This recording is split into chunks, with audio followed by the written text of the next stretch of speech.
কিয়ামতের ময়দানে আল্লাহর কাছে বান্দা কোন আমল করলে হিসেব ছাড়া জান্নাতে যাবে? জানেন কেউ? বলতে পারেন কেউ? ভাই, আল্লাহর কাছে হিসেব দিয়ে জান্নাতে যাওয়া কি সহজ কাম না কঠিন কাজ? আরে আল্লাহর কাছে তো অনেক দূরের কথা। আপনি যে প্রতিষ্ঠানে চাকরি করেন তার মালিকের কাছে, উপরস্থ বসের কাছে একেবারে পুঙ্খানুপুঙ্খ করে প্রতিটা পয়সার হিসাব দিয়ে একদম সবকিছুতে পারফেক্টনেস প্রমাণ করা, এটাই তো একটা কঠিন কাজ, দুঃসাধ্য কাজ।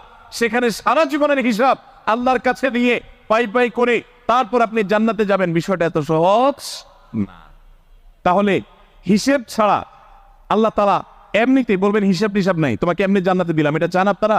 দেখুন কোরআনে কারীম আল্লাহ তাআলা বলছেন, ইন্নামা ইউওয়াফাস সাবিরুনা আজরাহুম বিগাইরি হিসাব। আল্লাহ বিনিময় দেওয়ার ক্ষেত্রে, সওয়াব দেওয়ার ক্ষেত্রে দুনিয়াতে যারা সবরকারী হবে, যারা ধৈর্যশীল হবে, যারা সহিষ্ণু হবে, যারা নিজেকে নিয়ন্ত্রণ করতে পারবে, এই সবরকারীদেরকে আল্লাহ তাআলা হিসেব ছাড়া দিবেন।